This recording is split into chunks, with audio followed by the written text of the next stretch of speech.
I'm just testing out the audio. See, I'm not sure which mic's working here. Is it this one? We'll be back in a moment.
All right, we are live, and you have to bear with me. I'm trying some new technology tonight, so I've got something called Restream on, and I'm working through the mics and everything. But tonight. We're going to go over 3 ways to close profitable deals, and on my screen it's backwards. So I don't know if it's backwards on yours. If anyone's there watching, could you let me know if you see the screen forward or backward in the chat?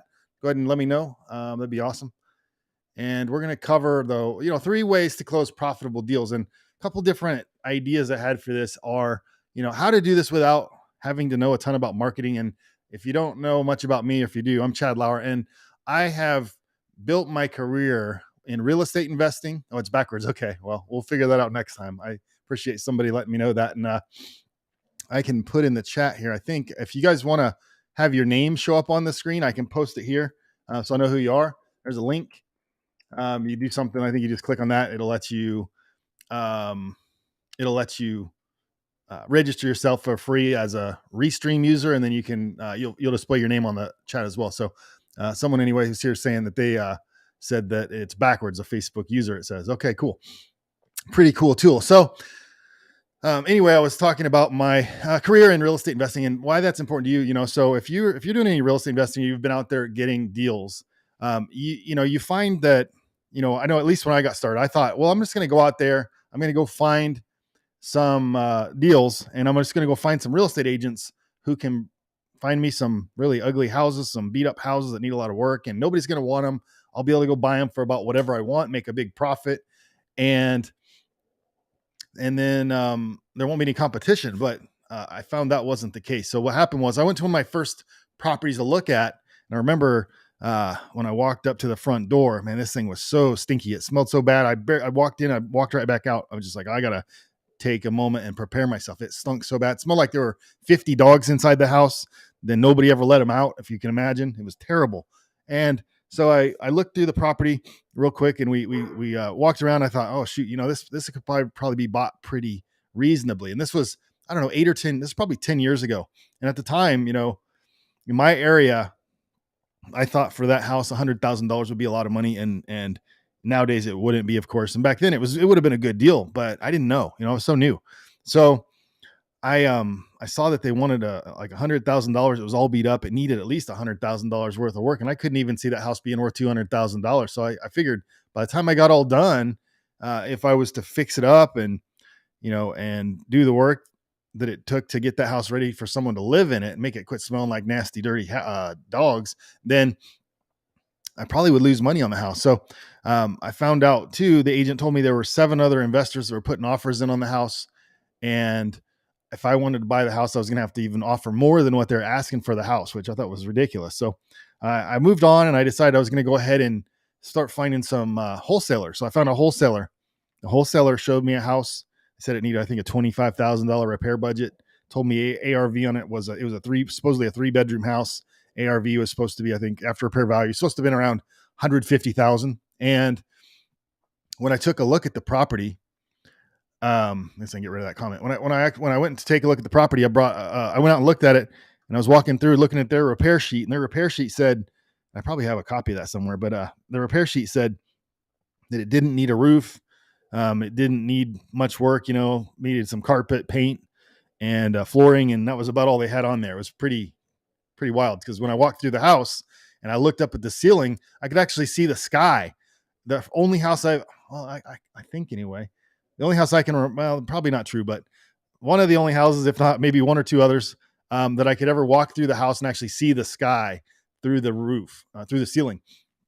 And they're saying it doesn't need a roof. So I was like, well, I don't know. I'd like to buy the house. I don't know how to find these deals. So I want to put it under contract, but also I want to make sure these numbers work. So I asked them if I could bring a contractor out, and they said, well, we don't have time for that. And I said, well, let me put under contract.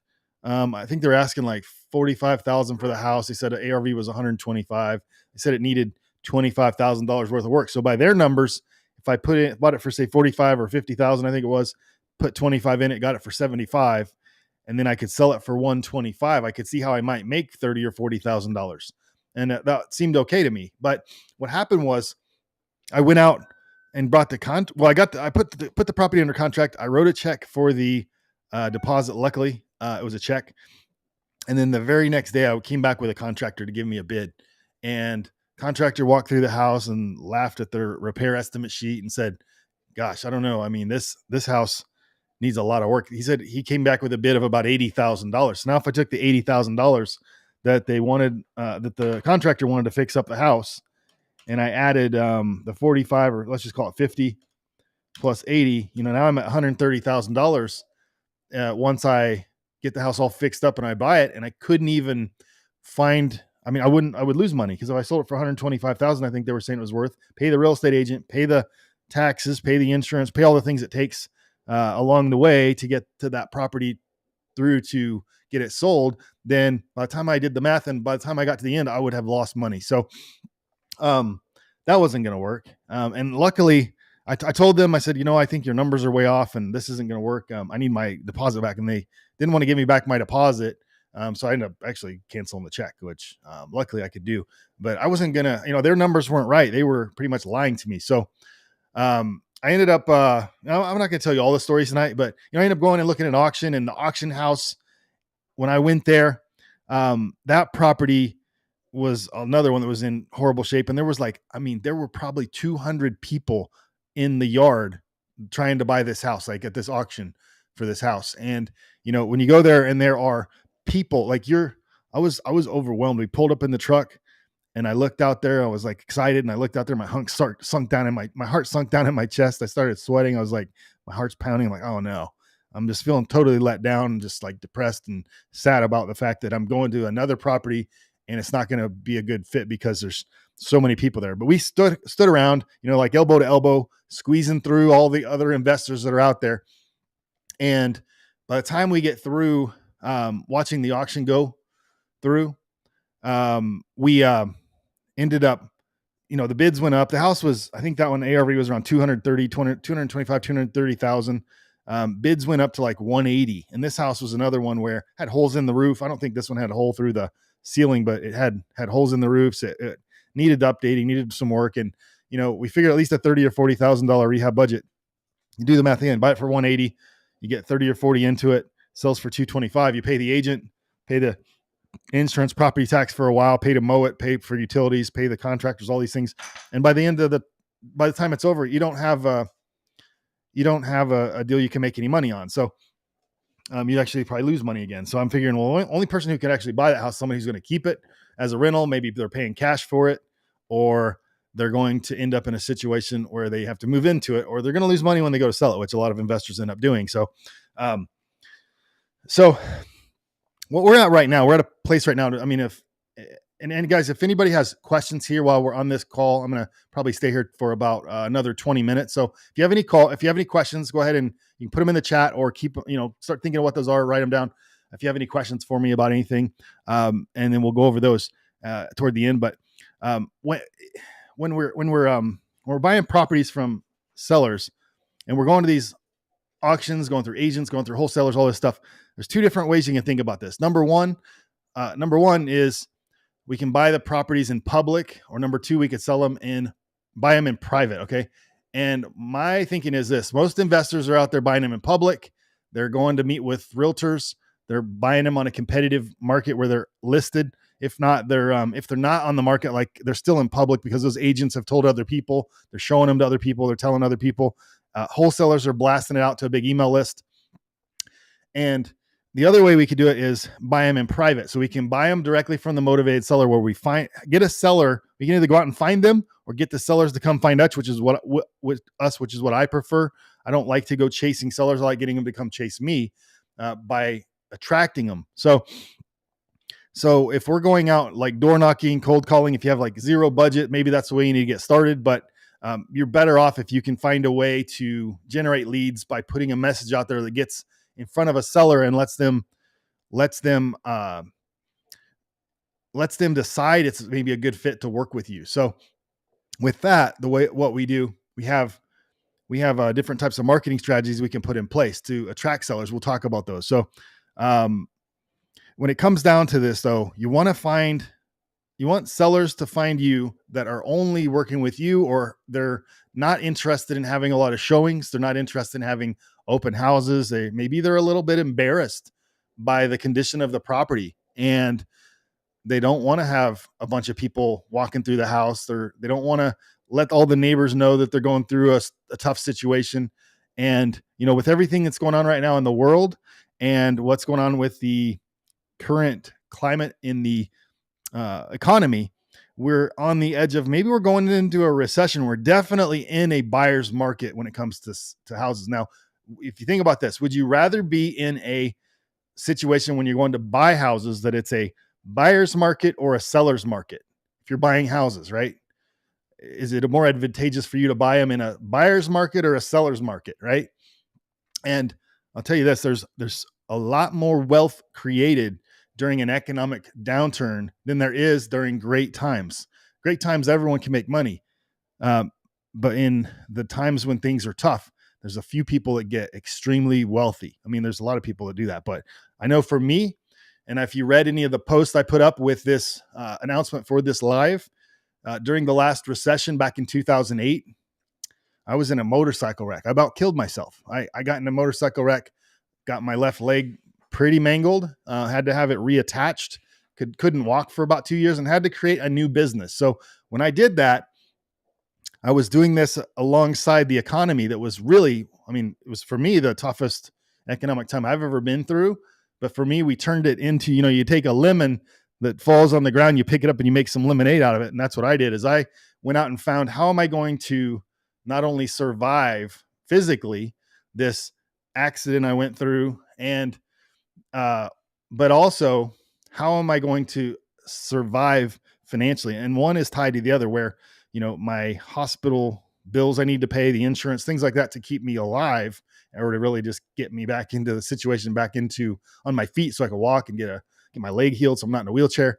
Those were also tied to the financial thing, because I need to pay for those things, right? So I'm in a situation at the time where I need to figure out, how am I going to survive the economy and survive this accident that almost killed me? And the best solution I could figure out in my mind was fight for my life, fight for my wealth, fight for my health, fight for my business, create a business that's going to be bigger and better than anything I ever did. So what I ended up doing was starting up a business that bought gold. It was a cash solution for people, right? So a cash for something, right? When we think about the houses, there's a cash for houses business. Okay. I started at the time a cash for gold business. So didn't know it, but I thought we were just going to buy broken necklaces and broken rings, things people didn't want from the public. I thought it'd be kind of fun. And I knew I could do that from a wheelchair, but what I didn't realize was people are going to bring us all kinds of cool stuff: diamonds, gold, silver, flatware, coins, all these different things. And it was one of the most fun things I ever did, but as well, one of the biggest business opportunities I ever took down. And I helped a lot more people during that recession than I would have otherwise. And we had 16 stores out there buying gold, silver, and diamonds. And the reason why I tell you the story is that during that time, as I'm buying gold, silver, and diamonds from the public, it's a cash solution, right? They need cash for their gold, cash for their diamonds. Had I known at the time how to buy houses and be a cash for houses solution, well, I knew that there were people walking in the door needing to sell their houses. They needed to pay the mortgages. They couldn't pay the bills because I don't know if, I mean, I'm sure a lot of people here remember back in 2008, a lot of people lost their jobs, and they got downsized in their income. Even people who typically never had problems with their income, they're usually fine. They can pay their bills. They make good money, and they have good credit. Those people started struggling, not because something they did, but because that was just what was going on. The economy was downsizing jobs, and they were cutting jobs. And then the next thing that was happening was banks weren't protecting people from foreclosure. They were just letting it happen. So there were no bailouts for the public. The bailouts were for big corporations, the car business, the banks. They were getting bailed out. The car manufacturers, they were getting bailed out. The Main Street, they said Wall Street got bailed out. Wall Street got a bailout. Main Street got the shaft, right? They got the short end of it. So, and what's going to happen going forward here? Are we going to have another 2008, or are we going to have another, like a COVID situation where things are, they're fine. And I don't know, but I do know that when we're positioning ourselves in a buyer's market, we can buy houses. People need cash. We need a cash solution. Just like in the gold business, I gave a lot of cash to people who need to sell those things or wanted to pay the bills. And in the housing business right now, we have a lot of sellers that can't sell their homes for what they thought they could. That means they're overpriced. So they need to lower the price. There's some investors who bought houses 5 or 6 months ago, a year ago, and they're stuck right now because the price has gone down. The price they can sell it for has gone down too much, and they haven't yet became realistic and said, I need to dump this. So there's investors out there that need to sell their houses. I got a investor in California that reached out to me the other day and saying they needed to sell a property if I knew somebody. So if anybody's in, and that one's, I think, in San Francisco, Oakland, California area, I think. Walnut, I'm not real familiar, but I think it's in Walnut something. So if anyone's in California, you need a property, reach out to me. I might have something for you there. There's also people out in Florida. A lot of things happened with the hurricane, where a lot of houses were messed up in the hurricane. There's a lot of people out there that need to sell.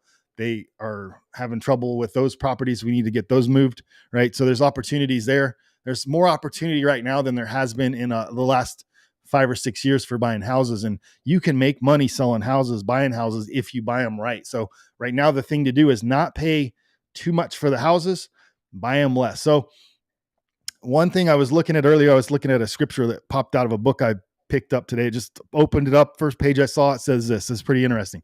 So they shall be like a tree planted by water, sending out its roots by the stream. It shall not fear when heat comes, and its leaves shall not stay green, and its leaves shall stay green. In the year of drought, it's not anxious, and it does not cease to bear fruit. Sorry, it's hard to read. It's kind of italicized and long, small. So let me do it again. So long-term thinking, right? They shall be like a tree planted by water, sending out its roots by the stream. It shall not fear when heat comes, and its leaves shall stay green. In the year of drought, it is not anxious, and it does not cease to bear fruit. So when we think about that, and what that means is that we need to position ourselves right now in a business that's ready for the long term, that can thrive even if there's a drought or there's a recession, right? So, and that's what I did. We had more business. We had so much business. We did about 8,000 transactions a year, I think it was, in our business buying gold. Started a business in 2010. It was in the midst of the pain of the recession. It wasn't at the beginning of it. I was figuring out what I was going to do at that time. In 2009, I started, year after, right? Opened the first store in 2010. And then within 3 years, we had 16 stores. We had a line out the door. The first store opened, and we had people 20 deep coming in trying to get help to sell things they didn't want or didn't need. Soccer moms, people that got divorced, all kinds of different, young adults, people with coin collections. Grandpa passed away, or grandpa coming in and selling his coins he didn't need or want. There's people cashing in things. And when you're in a situation where you have an opportunity to help people, and really in business, the people who solve the most problems win. So when we're working with sellers, okay, when we're thinking about buying houses, don't make this a house business. It is a people business. It's not a house business. That's where a lot of real estate investors, a lot of people that are trying to buy houses make the mistake. They go out and they think like I did. Hey, let me just go find a person, an agent who has a property they can sell me. Forget the people that own the houses and just work with trying to find properties. And when we make it that, it's not a very fulfilling business. It's a property business that we make money on, and that's it. And it's very cold. When we go out looking for people that need help or have people put out messaging that attracts people that need help, then we get in a situation where we have problems we can solve for them. And if we can solve their problems and also buy their house, then we're providing a service that we can get paid handsomely for. If we do that, then we help people in a way that they will be lifelong friends. Like I've got people I bought houses from. If I called them up today, say, hey, you want to go to lunch or coffee or something, they would, and I've taken sellers to coffee and lunch, somebody who's having a hard time and they need to figure things out. They need someone to talk to. And sometimes they don't know what to do. And when we can help them in a situation where they might lose their house or they can't afford it anymore, and we can buy it and they can go move into an apartment or a smaller house or something, whatever they can do. It's being empathetic for them. It's helping them find the help they need, find a solution they need in order to move where they need to go. And now we've done them a real service. Okay. And we've earned whatever we make on the property. And if we buy it low, then we earned it, right? If we sell it high and we make a big profit, we earned it. The seller, if they wanted to, they could go out and get a contractor. They could go find an agent. They could do all the work. They could write the $50,000 or $70,000 check or whatever they need to do to fix the house up. Or they could go find a cash buyer or another real estate investor and sell it to them for more. The seller doesn't have all those tools. They don't understand how to do all that. So that's where you come in as an investor. We learn the skills, we put them into place. We earn that as our job, our work, and we get paid accordingly. We get to buy it for less than they could sell it for because we're going to take the risk and we're going to do all those things they need to do. Now, most of the time when I buy a house, the lowest we've ever bought one for was 20 cents on the dollar. And that was the seller asking us to pay them that much. That was their price they came to us with. Okay. And that's because we weren't going out and searching for them. They were coming to us. Now, like I said earlier, if you need to go door knocking, you can, right? You can do that. If you need to go cold call, you can. I mean, if you need to go out and find people that way, you can. I don't do it that way. I don't think I've ever gone door knocking. I don't think I've ever done any cold calling, not in this business and not in most of my past businesses. I never wanted to, right? So we do a little bit of cold outreach, but I have team members that do that. And that's minimal. But what we should be doing is creating a funnel. Let me just pull up my board here and I'll just draw for you guys. So let's see if I can get this to work. It's probably going to be backwards though. I need to figure out how to flip this thing. So maybe I can do it on here. Probably not. That might not work. It's going to be backwards. So see if there's a way to do it on the screen here. Let's see here, guest settings. Maybe settings will let me mirror the video here. Here we go. There, and that's mirrored now. And then let's see if this is mirrored. Okay. All right, it's forward now. I think that's good. Tell me in the chat if you can see that. And you might have a little trouble hearing me. I think my mic. Oh, maybe I can change my mic too. Let me see if I can do that. Yeah, we're having fun tonight learning things. So let's see if I can get my mic to work with the right one here. Mic. Okay, there we go. Oh yeah, I think this is going to give me the other mic. Okay, if you can hear me. Okay, I think you can still hear me. Good. All right, I think I got my mic over here on, so now you should be able to hear me. So, all right, and what I want to show you now. And this is our 3 ways to close profitable deals. But so what we should be doing here, okay, in order to get these sellers coming in, what we should be doing instead of cold outreach, if we can get away, as soon as we can get away from it, is we want to have some sort of funnel set up. And this funnel, maybe I should move it now. Good thing it's a digital whiteboard because I can move it like this. It's sweet. All right, so we want to do some sort of lead generation, okay, and we're going to have people, right? They're going to come in to our funnel then, okay? We're going to get these leads are going to come into our funnel, okay? They're going to go down here. So some of these people, let's say we get 10 leads, okay? Let's just use easy numbers, small numbers, so it's really easy for everyone to think about. Say if we get 10 leads that come into our funnel. Our funnel is basically whatever process we have in place. So it could be a website, okay? Could be a call center. Could be a lead form. If my writing's messy, sorry about that. It's been that way my whole life, and it's not going to get much better right now. It could be a lead form. It might be our email inbox, okay? It could be all these things. but we're going to have some sort of marketing out here, right here. We have a marketing source, several of them, hopefully. Might have some mail we do, okay? Might have a website. I don't know how to draw a website here too easy. Might have a newspaper. Maybe this is we'll call this a newspaper. And this one might be some sort of a postcard or direct mail, okay? And those are just a few things. Maybe we're on TV. Maybe we're on the radio, whatever. We could be just doing cold calling. We could just be doing, we might just be doing cold calling. We might just be doing door knocking. I don't prefer those. What I prefer you do, if you can, as soon as you can get a budget together, and I've done things before. I sold a car one time to get more marketing money because I know it's the lifeblood of my business. It's what I do to keep the lights on and to pay the bills and everything else and get rich. I need leads coming in. I need marketing. So I'm going to put everything into marketing. We need a website. We need some sort of marketing piece beside that to get more leads coming in to go to our website.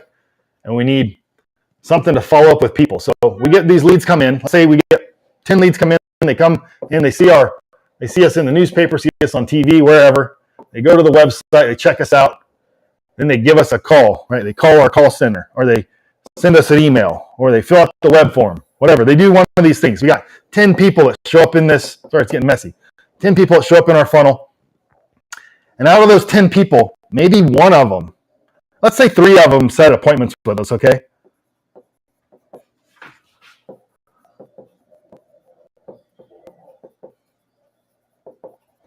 And out of those 3, one of them is really serious and the other one's kind of cold and the other one wants to think it over, but we got one of them is ready to go. One sells us the house.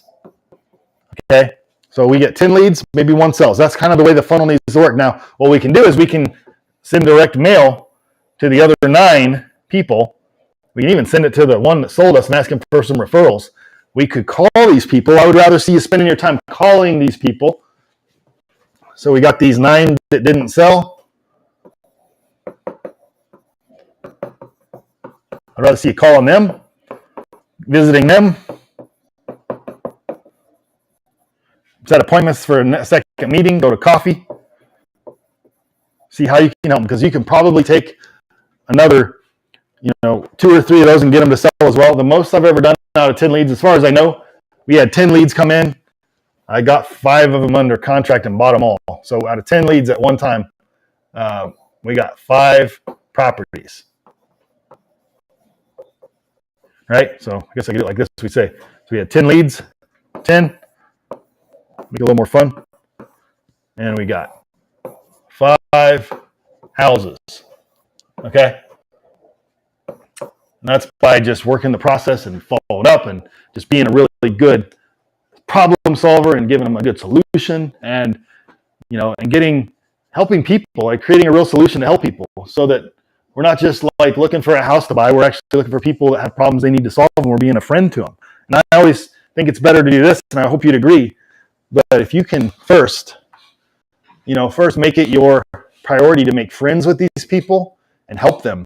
Then second, help them solve their problems. Third, do what's good for them. Make sure that you present things in a way that when you're working with these people, that you're not just thinking about what's good for you and presenting to them what is in your interest, but present to them what's in their interest and present to them what they want and help them do what they want. Because if you help them get what they want, they're going to help you get what you want. Okay. But the other way around, if you just go there trying to get what you want and you're selfish, they're not going to care. They don't care about you. I mean, they care about them. They care about their situation. Hopefully in the end, they care about you, but they care about them first, just like you care about you first. Like if you were hungry tonight and it's about dinner time, for some of you, maybe you haven't had dinner yet. It's 7:30 at night in Kansas City where I'm at. It's 6:30 in the mountains. It's 5:30 out in California, and it's 8:30 out in New York City and on the East Coast. And if you haven't had dinner yet, are you more concerned about someone else on this feed here, someone else out on Facebook, or someone else somewhere else that hasn't ate yet? Or are you more concerned about you and your stomach and the fact that you have some hunger pains? And I'm sure most of us are sitting here saying, yeah, I want to eat before I'm worried about anyone else. Like you're in the airplane and, you're in an airplane and they have to tell you that, what they tell you to do is to put your own mask on first. If the plane was going to go down, even if you have a child with you, you don't put the mask on the child first. You need to put it on yourself first, because you take care of number one first. If you're not alive and doing well, you can't take care of your family. So that's the way they think. That's the way people think. The reason I bring that up is that's just the way we're designed to think, because we have to survive. Number one for us is survival. And everyone says, some people might say, well, I'm not selfish, I don't care about myself, but you need to. Like, you need to care about yourself, making sure you're eating, you're sleeping, you're getting plenty of water to drink, and that you're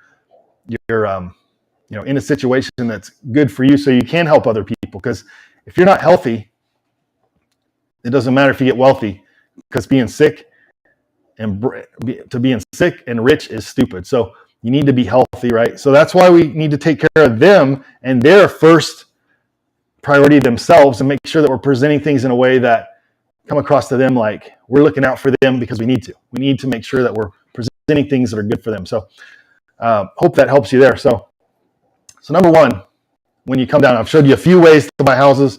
You could go door knocking. You could go do cold calling. You could do marketing, right? You could do marketing here. And that's how I got this here, a 2 Comma Club award. If nobody's familiar what it is, that's a award I got for making over $1 million in my online business, creating solutions. Like, we have a solution that we buy houses from real estate investors. We also have a 5-day challenge where we help real estate investors like yourself to solve these kind of problems and make sure your business is set up in the right way so you're ready to move forward. We go back to the basics a little. We address the things that I see so many real estate investors have done in their business that aren't quite the right way to get things moving forward. And we readdress the mindset and the problems so you can start buying houses and making a lot of money. So really, those are like 3 things you could do. So what's going to be easier for you? Is it going to be to just kind of like go out there, keep on doing what you're doing, buying houses from agents and wholesalers and auctions and trying to go that route? Or is it going to be kind of like just do nothing and just see what happens? Or maybe get some help from someone that has already been where you want to be and already done what you want to do and accomplished what you want to accomplish, and start getting some help from someone like that. Maybe someone like me or someone else who you know of that would be a good mentor to you. And those are the options you have. So what would be easier for you? That's what you need to think about. But I'm not going to keep you guys too late. If anyone has any questions tonight, I'd love to answer those. By the way, our challenge, and I could put it in the chat here, is let me just pull up our link. We have a 5-day challenge, and we're going to be covering. Let me pull that up here real quick. Here's the link if you guys want it. You can go there and check it out. 5-day challenge. We're going to be covering the science of lead generation. So day 1, I don't know if I can share my screen on here. I can try. Yeah, maybe I can here. Let's just see. See what happens. I've never done this before, so. Okay, yeah, sharing my screen. So science, so day 1, wow, I don't know when now. Okay. I guess I got to go back there again. We're in the wrong place.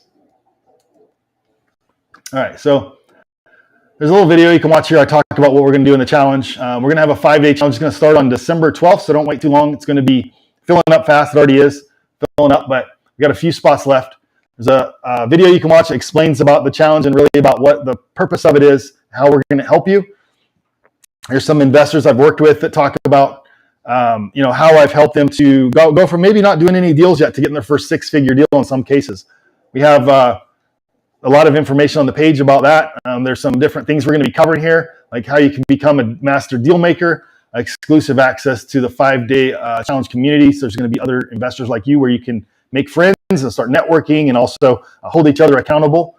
Discover how you can think like an investor so you can make a decision on deals in only a few minutes. So one of the biggest things you got to think about in business when you're investing in properties and doing things like that is you need to be able to go out and walk in a house, meet with a seller, and put a property under contract within just a few minutes.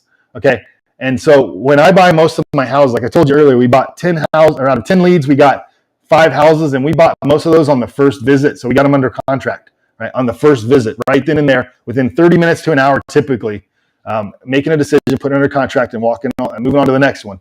If you're sitting there really procrastinating, thinking it over analyzing things, and just trying to wait to have all the information to make a decision, then you're too late. Like, someone else gets the deal. So if you sleep on it, that happens. So to talk to you, show you how you can do this, show you how you can get the properties without even having the money lined up and not even using your own money. So the Trojan horse method of how I raise millions of dollars in minutes. So I've been able to raise over $5 million to fund all my properties. And some of that money I've raised over $1 million in less than an hour. So I talk about that. But yeah, 5 days of training. So day one, science of lead generation. Day number two, motivated sellers and what they are and how to work with them, how to meet with the sellers. Day three, marketing strategies to generate those motivated sellers. And like some of the things we talked about earlier, some of the types of marketing and other types of marketing you could do. And we're even going to set up some marketing campaigns during the 5-day challenge. And then there's meetings with motivated sellers, like how to negotiate with the sellers, why price isn't the most important thing to a seller in some cases, like how to negotiate and approach, what negotiation approach works best to win over sellers. We talked about some of that, but going deep on those things. We're going to spend the 4th day on that. It's about an hour of training that day. Okay. Day 5, deals. And so what types of deals to close depending on your goals, like how to structure them, how to close deals, even when you can't fund the entire deal yourself, including the sub-2 shortcut and how to get properties under contract when you want to buy them subject to the mortgage instead of actually buying them with your own money or private money, but using the bank's mortgage in place. And this is a different kind of challenge. I know you're probably thinking, oh no, just another sales pitch, but actually what it is it's not going to be that. If you come thinking that, then you're going to be mistaken and hopefully pleasantly surprised. But we're going to make sure that when you go through this challenge, that you've got so much value from it that you're going to be begging me for something else because you're going to want to keep on working with me. And at least if you can't work with me going forward and we don't choose to do that, you still can take what you learn in the challenge and go out and buy houses. Like I've helped hundreds of investors, probably thousands of investors improve their businesses and get their first deals and get lots of deals. So there's some information here on the page, showing you about some of the investors. Just a handful of investors that I've helped. Like Align got 6 deals in the first 3 months, and Sean bought 3 properties in a week. And but anyway, here's the deal. So if you want to join the challenge, when you join the challenge, general admission is $97, VIP is $297, and on the general admission, it's a 5 days of general admission training. You're going to be in our Facebook group watching the training on just like you are now. If you upgrade to the VIP, you get to come on the Zoom call. You'll get to show up an hour before on the pre-game VIP session via Zoom. You'll have an extra Q&A call there for an hour, so you get to ask all the questions you want. I'll coach you in your current real estate business or on the business you're building, and even that, like I've got experience in a lot of business other than just real estate, so I'm going to give you some rock solid business knowledge, business advice. Where to find high quality leads, 7-figure real estate mindset makeover. So we're going to give you extra trainings and coachings as well there on those topics as well. So, but I'll let you guys look through this. The link's in the chat there. You can go and check that out. And if you have any questions about that, I'm definitely open right now to stay on for a few more minutes, answer questions. If you guys have any, put them in the chat.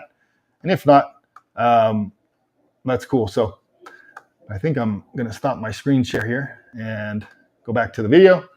And everyone, I appreciate you showing up tonight. I don't see any questions in the chat, so I'm assuming nobody has any. But again, I'm new at this, using this streaming platform here, so maybe I just don't know how to use it. But anyway, it's great seeing everyone here.